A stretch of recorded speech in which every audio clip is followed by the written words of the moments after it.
Oke, Assalamualaikum dan salam sejahtera. Hari ini saya akan menerangkan kepada semua mengenai topik migrasi. Sebelum kita masuk ke topik migrasi, kita kena tahu apa konsep migrasi. Oke, di sini saya bagi 3 konsep, yaitu perpindahan penduduk dari satu tempat ke satu tempat. Kedua, dia merentasi sempadan. Dia rentasi sempadan itu apa yang dia rentasi? Sama ada negeri, daerah, dan juga dia bermigrasi secara tetap ataupun sementara. Oke, seterusnya saya akan menerangkan kepada kamu jenis migrasi. Jenis migrasi dia ada 2, dalaman dan juga antarabangsa. Dalaman dia terbagi kepada 4, yaitu luar bandar ke bandar, luar bandar ke luar bandar, bandar ke luar bandar, dan juga bandar ke bandar. Luar bandar ke bandar ini, luar bandar ke bandar ini macam mana? Luar bandar ke bandar ini sebagai contoh Kampung Pisang ke Kuala Lumpur. Kalau luar bandar ke luar bandar, Kampung Raja ke Kampung Pisang. Kalau bandar ke luar bandar, dia dari Kuala Lumpur ke Kampung Pisang. Dan juga kalau bandar ke bandar, dia dari Shah Alam ke Kuala Lumpur. Oke, itu adalah mudah. Seterusnya, saya akan uraikan faktor dan kesan migrasi. Faktor migrasi. Faktor migrasi ini apa? Faktor migrasi ini yaitu sebab kenapa kita bermigrasi. Faktor migrasi terbagi kepada 2, yaitu dalaman dan juga antarabangsa. Oke, ini adalah isi-isinya: peluang pekerjaan, kadar upah, pendidikan, kemudahan perkhidmatan, dan juga politik.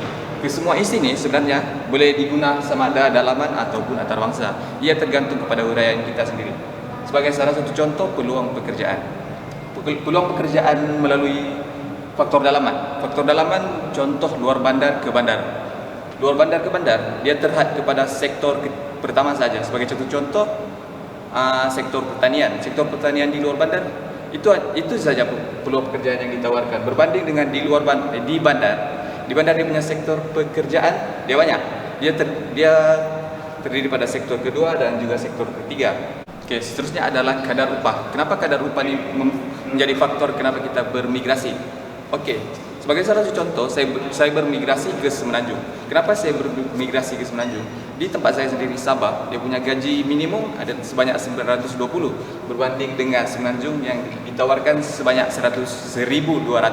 Dia perbezaan tu banyak. Itu yang menyebabkan kita bermigrasi ke Semenanjung, bandar Semenanjung. Terusnya adalah faktor pendidikan. Kenapa pendidikan membuat kita bermigrasi? Di luar bandar, dia tidak menawarkan kemudahan pendidikan. Sebagai contoh, Universiti Pendidikan Sultan Idris, UPSI hanya ada satu cawangan, yaitu di Tanjung Malim. Dia tidak ditawarkan seperti di Semporna. Jadi itu yang menyebabkan kita bermigrasi ke Tanjung Malim untuk mendapatkan kemudahan pendidikan. Seterusnya adalah kemudahan perkhidmatan. Kemudahan perkhidmatan di luar bandar dia kurang. Kita bandingkan dengan Kuala Lumpur, bandar Kuala Lumpur. Kemudahan perkhidmatan yang ditawarkan di sana ada banyak. Kemudahan pengangkutan, perbankan berbanding dengan di luar bandar.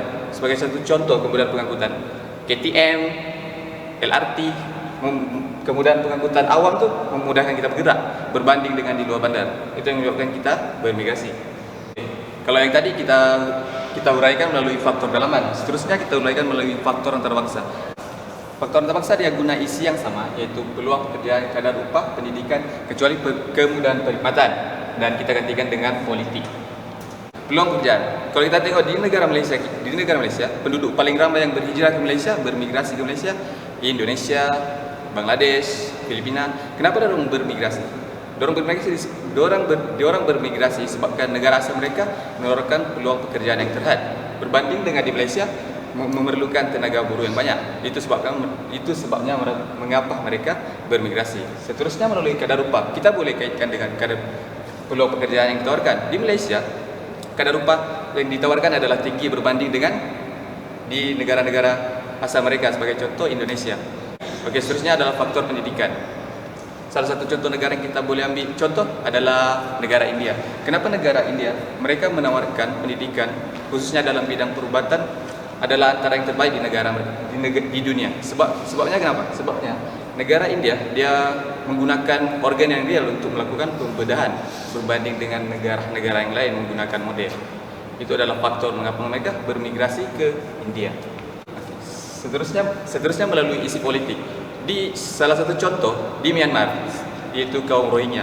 Mereka adalah antara yang terbanyak bermigrasi ke negara-negara lain. Sebagai contoh Malaysia, Indonesia. Kenapa mereka bermigrasi? Sebab negara asal mereka keadaan politik mereka tidak stabil. Itu menyebabkan mereka bermigrasi ke Malaysia untuk mendapatkan perlindungan.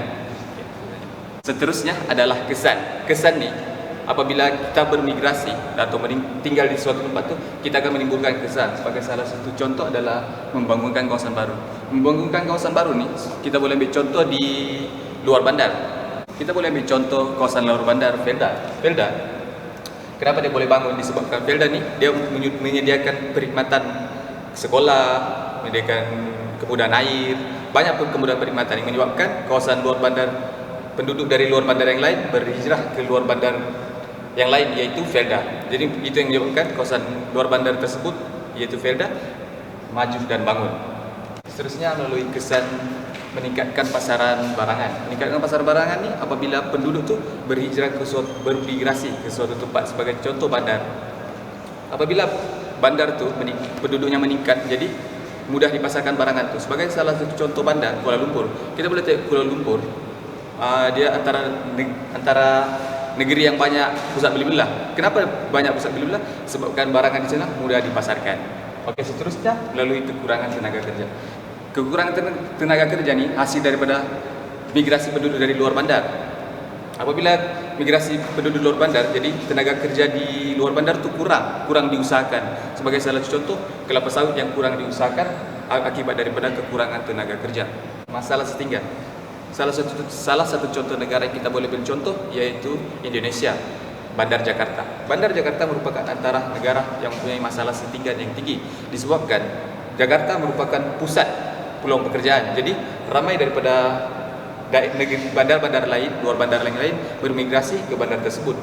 Jadi kesannya masalah setinggan wujud. Seterusnya adalah langkah dalam mengurangkan kesan migrasi. Salah satunya adalah meningkatkan kemudahan asas di luar bandar.